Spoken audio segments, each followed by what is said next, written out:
Welcome to this podcast, Dynamic Parent and Teacher Training with educational psychologist Alec Delancey.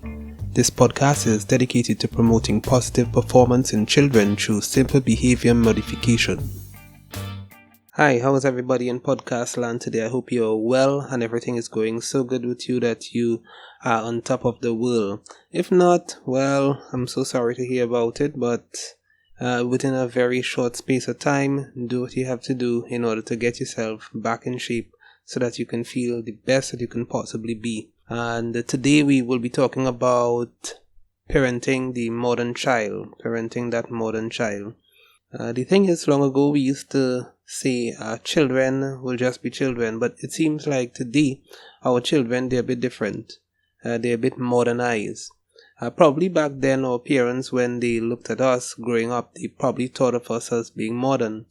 Now that we are parents or teachers or guardians and we are interacting with children, we realize that, wait a minute, the children that we have in our possession right now, the children that we are caring for, they are much, much different to when we were growing up.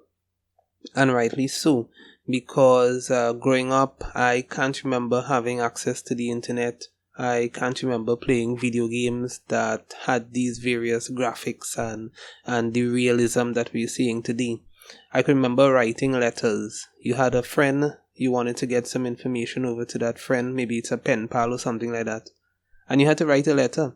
But today, we have our kids who have access to the internet, have access to Wi-Fi, and all they have to do is just log in to one of the apps and send an instant message, and that's it.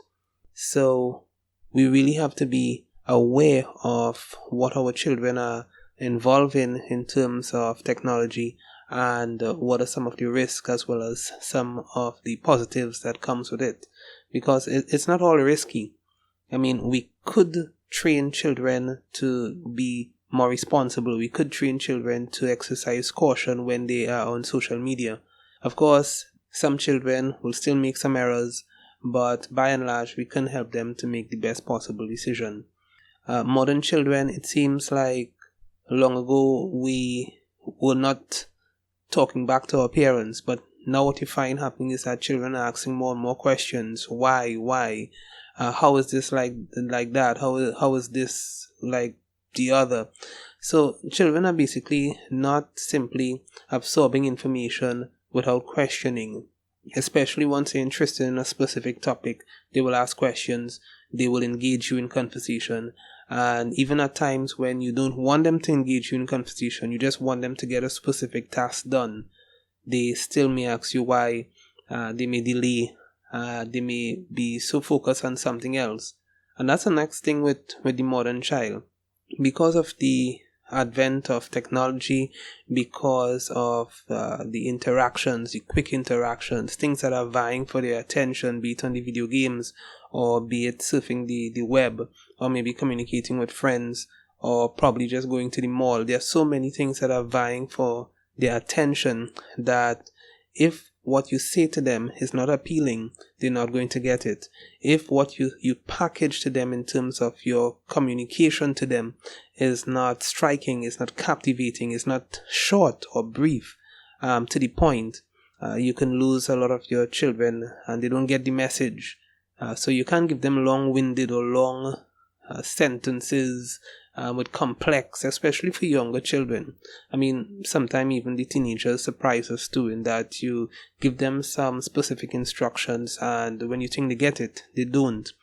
So it's really about being concise, being specific, and not that you playing down the child's intelligence or you dumbing them or anything like that, but because of how our brains are operating, what influences our brains are the fast-paced, instant rewards that our society is now experiencing.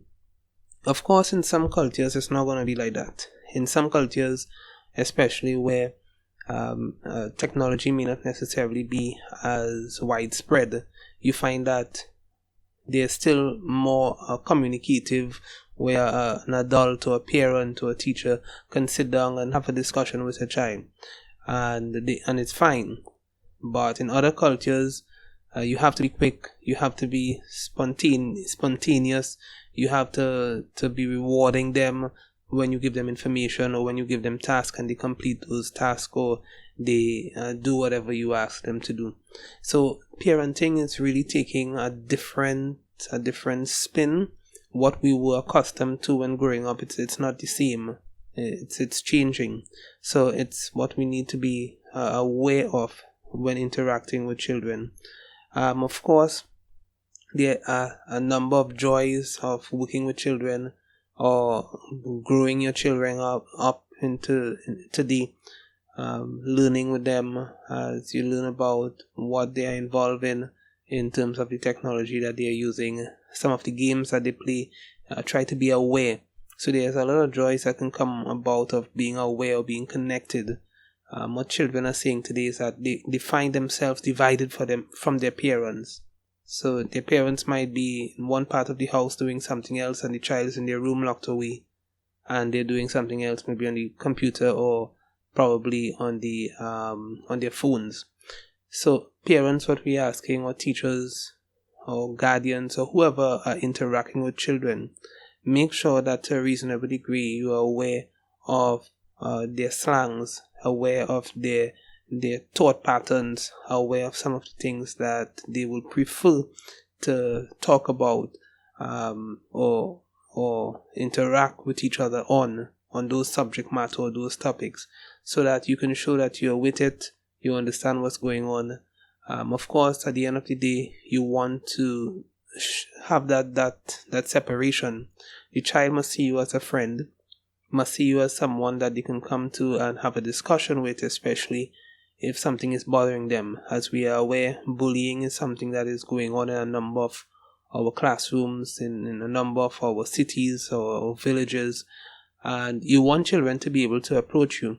So you want to be approachable. You also want children to be able to tell you whatever is on their mind so that they can get the necessary guidance or the necessary direction. But what you don't want is for children to become disrespectful, seeing you as just their equals, and they can say what they want in your presence, be very disrespectful, and you will accept it. So you're not going to take that approach, of course. But of course, at the same time, you want to have the door open, as it were, so that you can have an interaction with them. So there are a lot of joys of working with young people, contributing to the future generation, and seeing children actually learn from you, learn from your wisdom.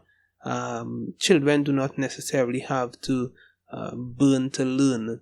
In other words, they don't have to experience in order to learn, because sometimes experience is not the best teacher. But observing others and learning from others' experience, the good, the bad, what worked, what didn't work. So there's where, as a parent or a guardian or a teacher, you come in. You help that young child to understand that there are some things that this is how it's done, and other things this is how it's not done, so that they do not necessarily have to experience the negatives of life in order to learn. So really, in all spheres, try to help them out and try to help them to come to better decisions. And you could even use things like questions. You want to know where their thought patterns are. You want to know how they view specific subjects, so ask them questions. You could even give them stories. Tell them about how it was for you when you were growing up in your community and some of the challenges that you had, as well as some of the joys that you also had. Tell them about the experiences that you got from interacting with older, mature persons and how you truly benefited from it. In that way, they will be able to make that connection and see that it is possible for them too to actually engage older individuals, more mature individuals, and benefit from the experience. So you can ask them questions, you can tell them stories, so that they can, one, with regards to the question, you can know exactly where they are coming from and their thought patterns, and the stories you can help them to see that you too at one time may have been in a similar position. So there are so many opportunities you have to contribute to the future generation. Of course, there are some negative states. Sometimes you are talking with children and because of inexperience too, they may indicate to you something that you really don't want to hear. Sometimes you tell yourself, but this child, this boy or this girl, they're old enough, they should have known better, they should know differently. But the thing is, I always say, children will only know better or know differently if they had that discipline, if they had that training, that education on the subject matter. So be patient with children, talk with them, try to find out where they are at, and if whatever their thinking is on a specific subject matter, try to adjust it with love and kindness. And this comes to another area, talking about love and kindness. Parents, teachers, guardians, you need to recognize that support, love, a stable environment, a structured environment is very important for a child to develop or to grow into an individual who can not just contribute to society in the future, but can actually enjoy their life and their growth and their development. So create a supportive environment where the child feels comfortable to come and talk with you. Create a loving environment where the child feels a sense of self-worth, their self-esteem is high, and a stable environment or a structured environment where they know what they ought to do, when they ought to do it, as the case may be. So this is what I want to leave with you today. Our children, they are indeed living in a modern world because of technology, because that's just how it is, because of thought patterns and different worldviews and different philosophies, different ideas. We all don't share the same ideas on specific things. There are things that we will share similarities on, but there are other areas that we may differ on. So you now have to help that child to appreciate that there are differences in our societies, but those differences can also be respected and should be respected, so that everyone will have an opportunity to experience some kind of respect, and as the case may be. So continue to love your children, continue to show them the way, continue to guide them, and they will be productive citizens in the future. And make no mistake, because children have a strong interaction with each other, they can pass on the information that you're giving to them or that you're teaching them to other children, so that even though you may not reach specific persons, the ones that you are able to reach can actually pass that information to their friends, to their colleagues, and in effect, you're actually touching the lives of persons that you may not necessarily be aware of. Because I'll tell you this, sometimes children can teach other children interesting things, new things, how to think, how to critique, when adults may find it a challenge to actually do that. So teaching children is an excellent way to also promote thoughts, ideas, positivity in the world today.